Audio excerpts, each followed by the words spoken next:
గత 10 ఏళ్ల బీఆర్ఎస్ పాలనలో తెలంగాణ రాష్ట్రాన్ని అప్పుల్లోకి నెట్టి నాటి బారాస ఎమ్మెల్యేలు, మంత్రులు తమ ఆస్తులను అమాంతం పెంచుకున్నారని కాంగ్రెస్, బీజేపీ ఆరోపిస్తోంది. ఎలాగూ హ్యాట్రిక్ విజయం సాధించాలని ప్రతిపక్ష కాంగ్రెస్, బీజేపీ నేతల ఫోన్లను ట్యాప్ చేసి సమాచారం విన్నట్లు తేలింది. ఇప్పటికే ఈ కేసులో కొందరు అరెస్ట్ అవ్వగా ఇప్పుడు ఈ ఫోన్ ట్యాపింగ్ వ్యవహారంలో అరెస్ట్ అయి A1 నిందితుడిగా పిలువబడుతున్న ఎస్ఐబీ మాజీ చీఫ్ ప్రభాకర్ రావును లొంగిపోవాలని సుప్రీంకోర్టు ఆదేశించడంతో ఆయన జూబ్లీహిల్స్లోని సిట్ కార్యాలయంలో లొంగిపోయిన సంగతి తెలిసిందే. అయితే ఆయన గత కొంతకాలంగా విచారణకు సహకరించడం లేదని, పెన్ డ్రైవ్స్, ల్యాప్టాప్స్ పాస్వర్డ్స్ చెప్పడం లేదని సిట్ సుప్రీంకోర్టుకు పలుమార్లు విన్నవించింది.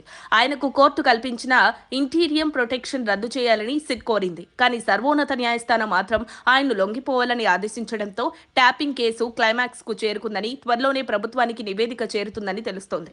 ఈ క్రమంలో దర్యాప్తు బృందం అధికారులు ఆయన అప్రూవర్ గా మార్చేందుకు పలు విధాలుగా ప్రయత్నిస్తున్నట్లు సమాచారం.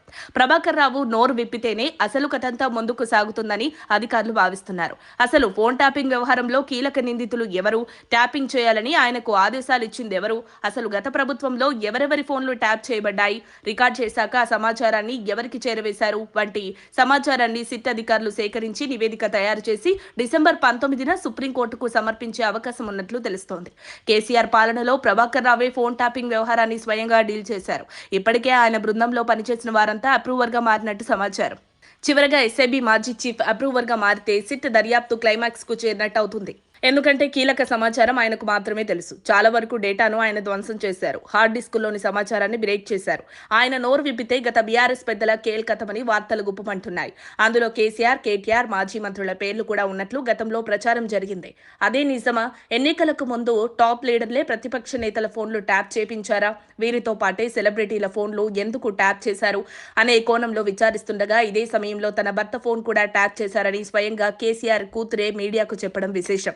సొంత అల్లుడి బావ ఫోన్ను ట్యాప్ చేస్తారంటూ తన తండ్రి కేసీఆర్, సోదరుడు కేటీఆర్ ను ఆమె మీడియా ముఖంగా అడ్డంగా ఇరికించారు. కవిత కామెంట్లతో ఏకంగా గులాబీ బాస్ కేసీఆర్, చిన్నదొర కేటీఆర్ హస్తమున్నట్లు పొలిటికల్ వర్గాల టాక్ వినిపిస్తోంది. ప్రభాకర్ రావు కూడా విచారణలో వారి పేర్లు చెబితేనే త్వరలోనే వారి అరెస్టు ఖాయమంటూ ప్రచారం జరుగుతోంది. మరిన్ని అప్డేట్స్ కోసం మా కాయ్ టీవీని సబ్స్క్రైబ్ చేసుకోండి. మా వీడియో కనుక మీకు నచ్చినట్లయితే లైక్ చేయండి, షేర్ చేయండి. మీ విలువైన అభిప్రాయాలను కామెంట్ బాక్స్లో తెలియజేయండి.